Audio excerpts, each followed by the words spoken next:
Olá, amigos. Estamos aqui mais uma vez para o nosso Evangelho, o Evangelho online da Casa do Caminho. Casa do Caminho que fica na Vila Mariana, no estado de Israel. Hoje nós vamos ter a continuidade do assunto Evangelho no Lar com a Margarete, que tem bastante coisa para se pensar sobre esse assunto. Que o Evangelho é tão importante e o Evangelho no lar nos fortalece a família. Então, vamos, para nos harmonizar, para começar o Evangelho, prestar atenção na respiração, procurando elevar o pensamento a Jesus, nosso Mestre, que possamos ouvir com bastante atenção, para poder refletir sobre esses ensinamentos que nos serão trazidos hoje, que possamos tirar lições que nos facilitem nosso dia a dia. Rogamos a Jesus que esteja presente neste momento, assim como aos mentores da casa Itaporã, que tenhamos momento de grande inspiração, de muita atenção, que esse Evangelho acolha os nossos corações neste momento. Que a Margarete esteja bem intuída e iluminada para trazer suas reflexões. Que assim seja. Queridos amigos, vamos lembrando o nosso encontro da semana passada, em que nós procuramos de toda forma lembrar Jesus passando pelos diferentes lares de seus amigos, dos recém-convertidos e convidados por ele à nova vida, ele participando de seus lares, de suas experiências e ainda vivenciando aqueles ensinamentos maravilhosos, cósmicos que ele trazia das informações divinas para enriquecer a todos nós. Então, feita essa viagem que nós fizemos na semana passada, nós então estamos aqui hoje para entrar em um pouquinho mais de detalhes, como se agora Jesus adentrando aos nossos lares, né? No Evangelho, nós temos que sempre considerar aquele que fazemos individualmente e aquele que fazemos em família. Então, vamos a partir de uma experiência individual do Anacleto, que é um personagem do Humberto de Campos, em que ele vai narrar a história do Anacleto nesse seu evangelho individual. Então, Anacleto está muito feliz, acorda, muito de bom humor, se dirige ao Novo Testamento para ler alguma passagem do evangelho para aquela sua manhã. E ele, muito surpreso, encontra em João 14, 27, a expressão da paz que Jesus deixou. Então, diz assim, no versículo 27, a paz vos deixo, a minha paz vos dou. Não vou-la dou à maneira do mundo. Não se turbe o vosso coração, nem se atemorize. Nesse momento em que Jesus fala esta frase, ele está falando quase na sua despedida. E esse é um momento muito especial em que ele está confortando os discípulos para todas as experiências dolorosas que viriam após a sua prisão. E ele está dizendo, eu lhes dou paz, né? Eu vou dar, eu deixo a minha paz para vocês. E então, não é a maneira do mundo, é algo que nós temos que perceber, que a paz do mundo é quando tudo está em ordem, conforme os nossos desejos. Mas não é dessa paz que Jesus está falando. Está falando de uma paz que é íntima, que é um poder interior que temos de enfrentar as conturbações da vida. Então ele pede, não se conturbe ou não se turbe o vosso coração, nem se atemorize. Quanto é útil para nós, nesse momento, esta fala de Jesus? Quanto nos sustenta, vivenciando os momentos que a nossa humanidade está passando, e aqui especificamente no nosso Brasil, em nosso São Paulo. Então, ele, ao ouvir esta frase, ele se enche de bom ânimo. Anacleto fica empolgado, se deslumbra com isso e vai, de certa forma, fazer a sua prece de agradecimento. Ele recebe essa paz de Jesus, ele sente essa paz adentrar e envolvê-lo. E ele, então, nessa emoção, ele se compromete, né, a participar da paz do mundo, a levar essa paz por onde ele estiver, por onde ele passar. E feitas essas promessas em grande comoção espiritual, ele inicia o seu dia. Vai tomar o seu banho, depois vai vestir-se, e quando ele está a vestir-se, ele repara que a sua calça está rasgada. E ele não fica muito bravo com aquilo, e dá lá um grito, a esposa vem acudir, e ela diz, são as crianças que devem ter cortado a calça por brincadeira, não perceberam. Eu estou com a caçulinha doente, então não posso dar tanta atenção para as crianças. E ela se justifica dessa forma, né? Para que ele encontre a calma dele. Mas ainda assim, ela pega uma outra peça de roupa para que ele possa vestir-se. Depois ele vai para o café da manhã. E no café da manhã ele percebe que está faltando leite. Então ele já fica muito nervoso também, já começa as cobranças, quando a esposa novamente chama-se Horacina, a esposa. Quando a Horacina, mais uma vez, se desculpa, porque havia muita fila na padaria e ela não podia deixar a nenê, então ela veio correndo para casa e tal. E ele, então, muito aborrecido, toma a sua alimentação incompleta, né? Quando ele está saindo ao portão de sua casa para o trabalho, ele encontra o sogro. E o sogro, então, pede-lhe um dinheiro emprestado, porque está com dificuldades financeiras. E, mais uma vez, ele se altera todo, dizendo que ele não era banco, que era isso, que ele também não tinha dinheiro e tal, e trata mal o velhinho. E vai embora pegar o seu ônibus. Quando, então, o ônibus já está passando e não para ele. E aí, então, ele se transtorna. Ele fala palavrões, ele fica muito alterado, e, enfim, fica ali no nervoso tal, querendo mudar uma situação que já não dá para mudar. Aí vem o outro ônibus, e ele então toma o ônibus, se tranquiliza, senta-se, e aí ele começa a pensar, né? Ele começa a refletir, fica pensativo, e se auto-observa no sentido de que, de um estado de serenidade, de pacificação, de elevação, ele caiu num estado de extrema perturbação. E aí ele começa a pensar, puxa, da prece que eu fiz de manhã, com toda aquela promessa, veja o que sou eu na vida prática. Então aí ele rememora, né, todos os fatos da sua vida prática, e muito chateado, mas já com uma nova consciência, ele percebe que entre ele e a humanidade que ele queria servir com a paz, né, ser um instrumento de paz, existe o lar. E é neste lar que ele tem que aprender, né, a receber a paz por fora é fácil, mas se dispor a recolhê-la por dentro é um processo de crescimento, de maturidade. E aí a gente pensa assim, nossa, que fracassado, não é? De cara nós já julgamos o Anacleto como um grande fracassado. O que nós podemos dizer é que quando Anacleto voltar para a sua casa, ele vai estar melhor, ele vai estar mais cooperativo, mais compreensivo, porque a experiência foi elaborada dentro dele.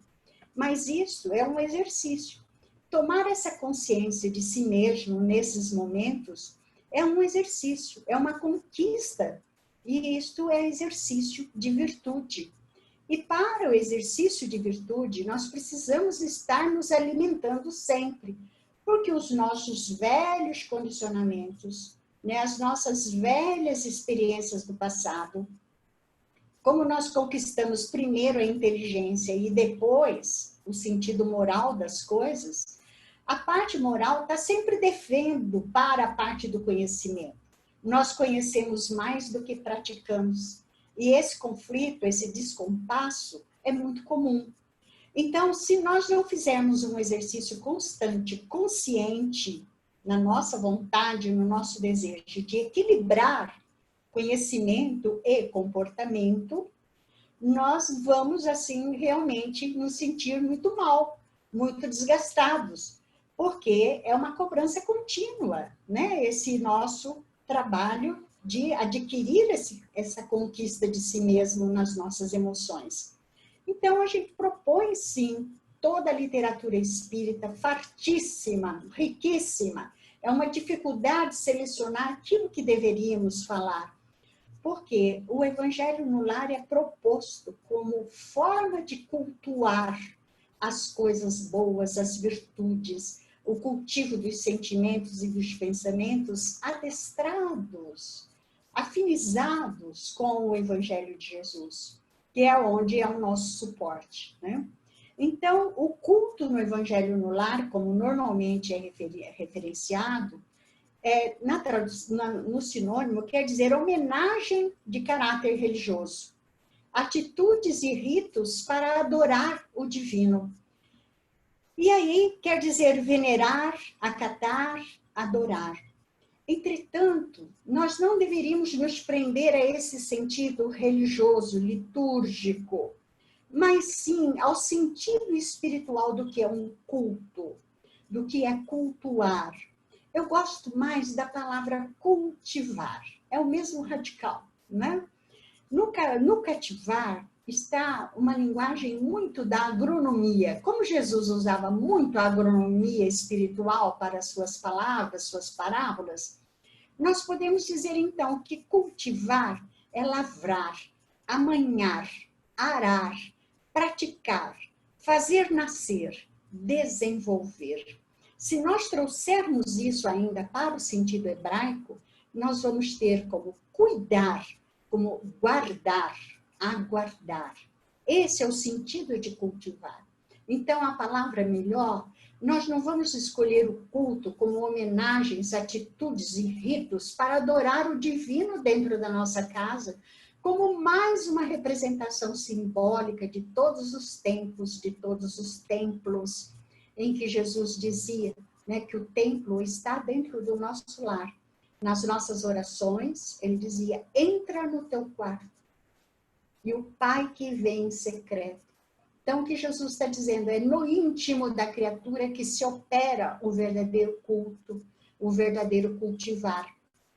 E aí, nós ficamos com essa expressão, né, de que o Evangelho é para amanhar, preparar, arar, fazer nascer, desenvolver a semente divina no nosso coração, cuidar dessas sementes, porque já estão lá colocadas na nossa consciência, como herdeiros do Pai que somos.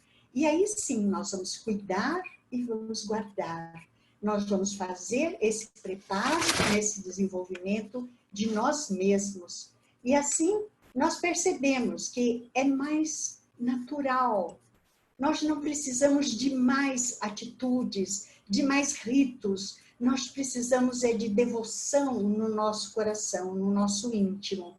Então, desenvolver bons pensamentos, sentimentos, impulsos do nosso coração, domados pela bondade, pela generosidade, pela empatia, que é uma palavra da moda agora, que todos usam, que é saber se colocar no lugar do outro para viver a essência do que seja o amor ao próximo.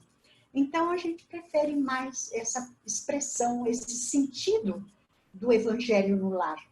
Esse sentido de desenvolver qualidades, de desenvolver virtudes, de desenvolver o clima, o ambiente favorável de harmonia, de paz, de paciência dentro do ambiente familiar.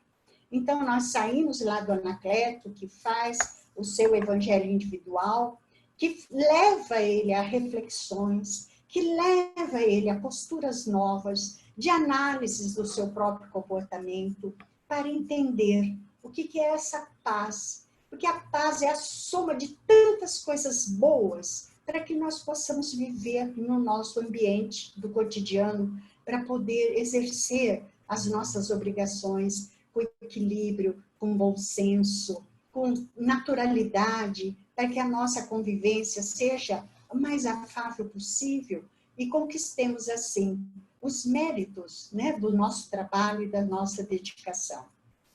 Então, nós precisamos, sim, através do Evangelho, do cultuar o Evangelho, de cultivar o Evangelho, nós desejamos o quê? Paz para o nosso coração, sermos melhores pessoas, para criar um ambiente de paz à nossa volta. E quando nós falamos do Evangelho familiar, nós queremos lembrar sempre que o lar é essencialmente o aconchego das almas que ali estão reunidas no aprendizado divino, no aprendizado da reencarnação, de todos os projetos e os programas de resgate, de redenção, de pacificação entre os corações. Então, é nesse momento que nós também procuramos lembrar de que na família nós temos os filhos, os jovens, filhos em idade de infantil e os juvenis, que nós precisamos acolher também. Porque os nossos lares, no livro que a Nenê escreve para nós, que é um lindo livro, esse livro, né, é uma graça esse livro, porque ela relata 5 evangelhos no lar de uma família. E os entrechoques pequeninos que existem, como são tratados, a presença de visitas, como são tratados. Então, é uma sugestão maravilhosa de amadurecimento, principalmente para os que estão fazendo o Evangelho no Lar mais recentemente. Então, é um apoio, né, muito grande. E também, nós temos esse outro livro também maravilhoso, é um livro fantástico, ele é uma orientação geral para as caravanas que implantam evangelhos no lar e, portanto, dão um conhecimento muito grande para nós. As orientações que tem aqui, ele faz uma coletânea de várias obras espíritas em que os evangelhos são realizados. Então, em Missionários da Luz, em Renúncia, nesse livro mesmo da Meimei, eles também estudam. E são vários livros, Mensagens de Joana de Ângeles, da Sheila. Ele faz um apanhado fabuloso, mostrando para nós de como a espiritualidade está voltada para a necessidade do Evangelho, para a equilibração dos lares, para a assistência espiritual de todos esses lares. Então, nós temos aí uma literatura intensa, com uma diversidade incrível. Muitas vezes, algumas pequenas contradições. Uns dizem uma coisa, outros nos detalhes, mas, no geral, nós devemos nos ater ao que é simples, ao que é essencial. Porque essas diferenças todas, nós não podemos ficar querendo cultuar tudo nos detalhes, como se fosse um rito dentro do nosso lar. Mas é um momento de paz, é um momento de assimilar os ensinamentos de Jesus, para tranquilizar, pacificar o ambiente do lar. Então, a gente só sabe, né, como o roteiro, todos os roteirinhos, nós temos vários roteirinhos dessa natureza, assim, nós temos vários roteiros, e cada instituição que produz o roteiro, ela tem um toquezinho criativo aqui e ali, mas as pessoas devem se deter ao que é essencial. Essencial, um preparo, a prece inicial, a leitura do texto, os comentários, as vibrações e o encerramento. Isto é um corpo, né? Um processo, um começo, meio e fim, para que haja uma certa organização do pensamento, para que possa-se ter conclusões, possa-se ter um começo, meio e fim. Então, nesse preparo, começa-se sempre o preparo muitas horas antes. Desde que a gente amanhece, a gente já se lembra que aquele dia é o dia do nosso Evangelho. Eu criei meus filhos dizendo, hoje é dia da visita da espiritualidade, dos nossos benfeitores espirituais, nossos protetores espirituais.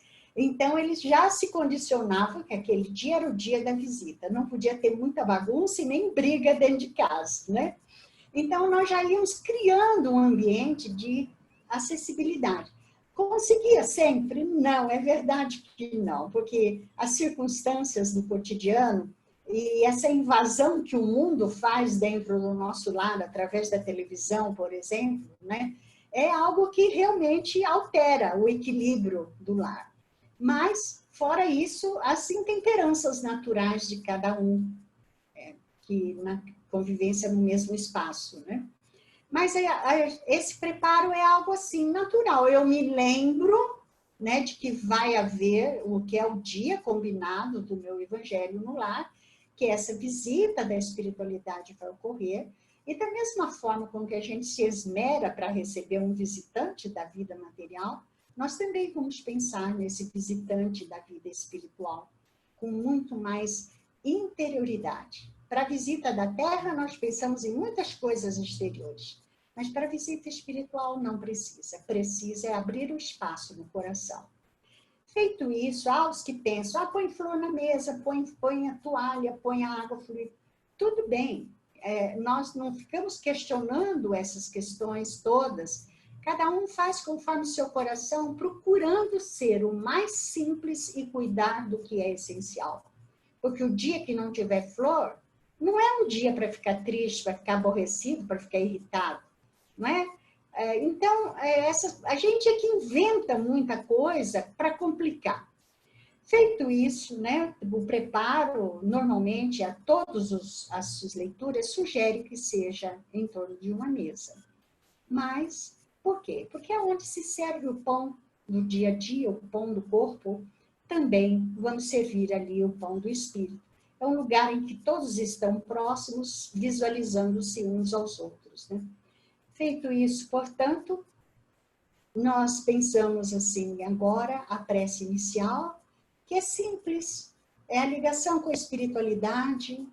Há os que dizem, vamos pedir licença, não vamos pedir licença, são tantas preocupações, mas já está combinado, né? Já está combinado essa visita.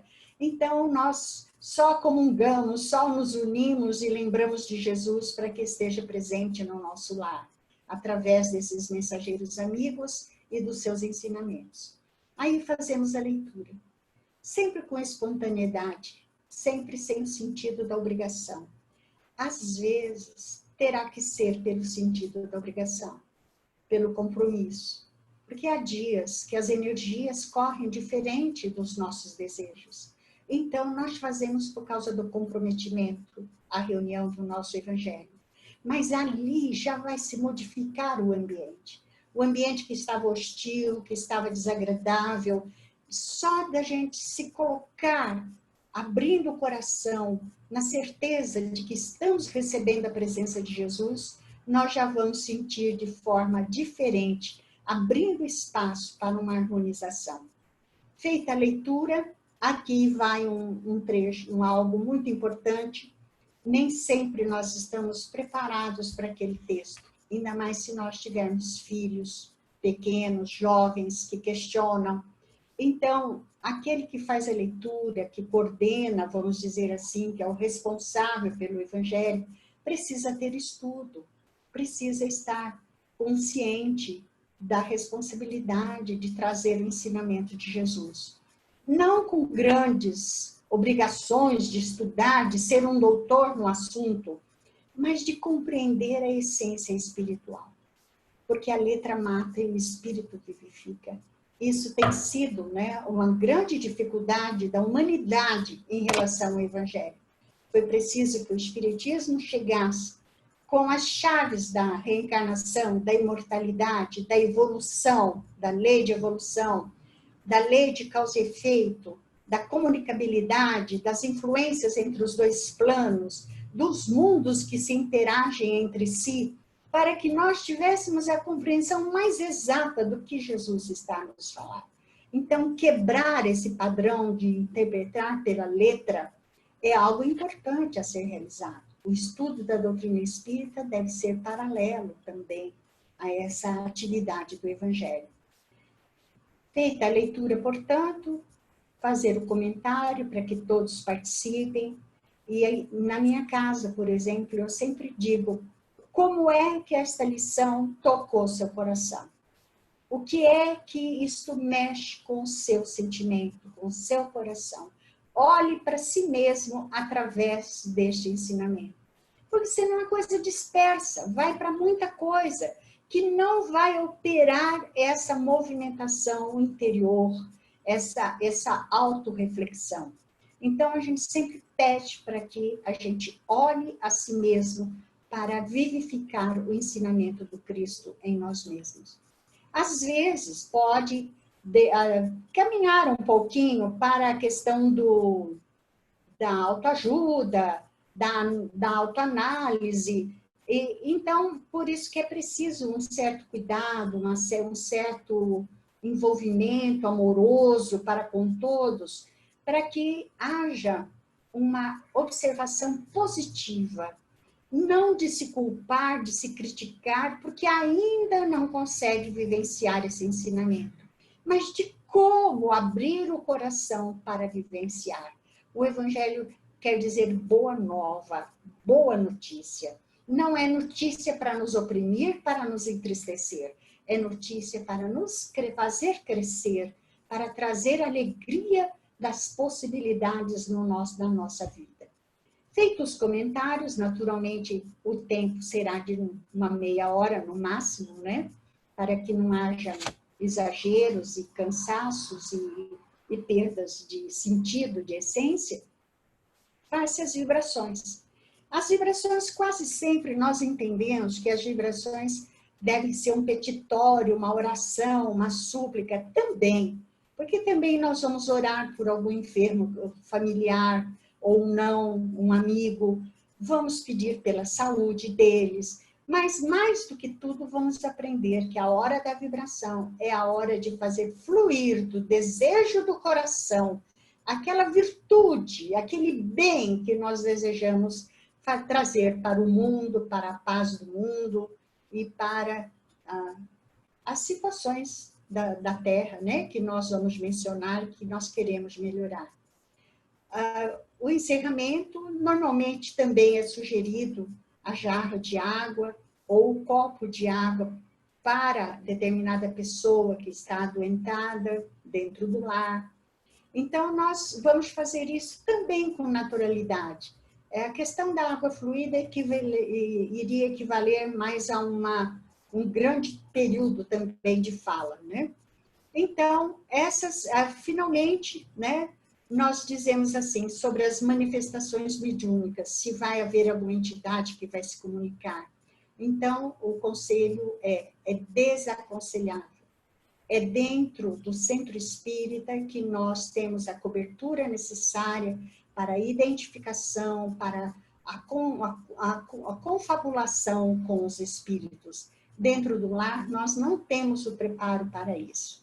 Então, nós, ao mesmo tempo, nós dizemos, né, conforme as orientações que esses livros nos apresentam, que muitas fundações de casas espíritas surgiram de dentro dos evangelhos nos lares. A nossa própria Casa do Caminho é um exemplo disso.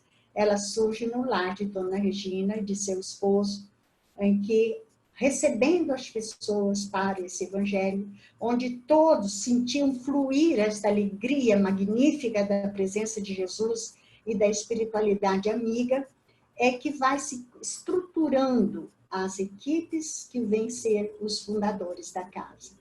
Mas aquilo acontece dentro de uma naturalidade, não dentro de uma programação.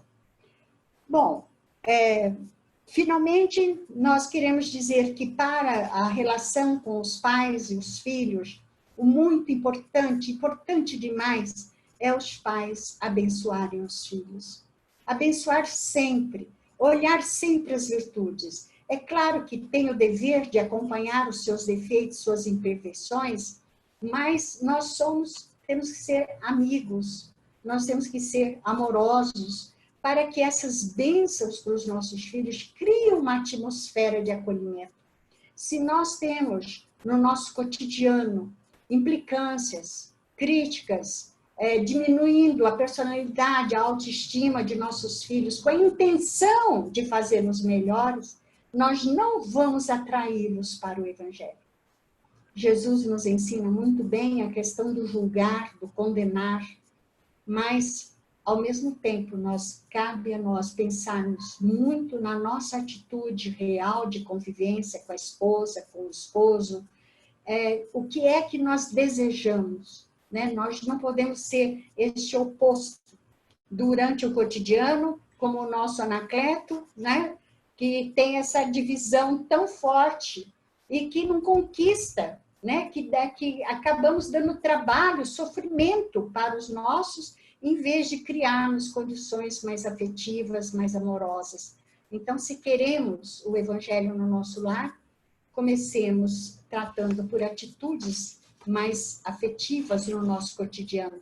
Então, a gente lembra André Luiz, em que ele diz assim: a paisagem social da Terra se transformaria imediatamente para melhor se todos nós, quando na condição de espíritos encarnados, nos tratássemos dentro de casa, pelo menos com a cortesia que dispensamos aos nossos amigos. Está no livro Sinal Verde, e na Agenda Cristã ele diz: tratar os nossos familiares como tratamos as visitas. Então, a generosidade, a educação, a gentileza, costuma ser os grandes instrumentos de atração para que uma família se reúna em torno do Evangelho. E agora, encerrando, que o nosso tempo não nos permite expandir mais, nós queremos lembrar só 2 versos de João de Deus, inspirando-nos para que o Evangelho alcance esse objetivo de pacificação no nosso lar. Do culto cristão do lar, nasce a fonte cristalina da bênção da paz divina, de dons da divina luz. Nele aprendemos a amar a dor, a luta, a alegria, e a iluminar cada dia na inspiração de Jesus. Cultiva em teu doce abrigo a sublime sementeira que te guarda a vida inteira, no amor, na consolação. Sentirás então contigo, sobre a crença que te abraça, o Evangelho vivo em casa e o Mestre no coração. É o que desejamos a todos, que o Mestre esteja no nosso coração sempre. Assim seja. E agora, queridos amigos, é chegado o momento das nossas doações. Porque vibrar é doar, doar amor pelo nosso pensamento elevado. E assim, respirando calma e profundamente, e acima de tudo, irmanados no mais profundo sentimento fraterno, vibremos. Paz para o planeta Terra e fraternidade entre todos os povos e nações. Sabedoria, responsabilidade, amor para todos os governantes do planeta. Vibremos sustentação para os homens de bem em suas missões em todo o planeta. Muita fé e proteção espiritual a todos os brasileiros. Vibremos saúde aos enfermos do corpo e da alma. Compaixão para aqueles que ainda não estão no caminho do bem. Vibremos amparo e proteção às crianças e aos idosos, e discernimento aos jovens. Sustentação para o Grupo Espírita Casa do Caminho, seus trabalhadores e obras sociais. Proteção espiritual para todos aqueles com os nomes depositados nas urnas e vibrações. E para todos os necessitados que agora vêm em nossa mente.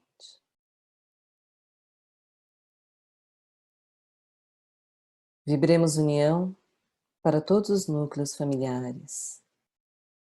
Harmonia para os nossos lares. Equilíbrio, força, luz, coragem, e perseverança para todos nós e que se fortaleça em nossos corações o amor de Cristo. Que assim seja, graças a Deus. Graças a Deus. E assim nós vamos nos aproximando do encerramento desse nosso encontro de hoje, dando graças por todas as bênçãos que chegam até nós, que chegam aos nossos lares, que vêm da nossa querida Casa do Caminho, que pode tocar a cada um de nós que neste momento conseguiu se conectar com este Evangelho. Fica conosco, Senhor, nos abençoa, para que nós possamos seguir por mais esta semana, com muita paz, tranquilidade e amor nos nossos corações. Que assim seja, graças a Deus. E para encerrar, vamos orar a oração que o Senhor nos deixou. Pai nosso que estás nos céus, santificado seja o vosso nome, venha a nós o vosso reino, seja feita a vossa vontade, assim na terra como no céu. O pão nosso de cada dia nos dai hoje. Perdoai as nossas dívidas, assim como nós perdoamos os nossos devedores. E não nos deixes cair em tentação, mas livra-nos de todo o mal. Que assim seja. Graças a Deus. Muito obrigado e até a próxima.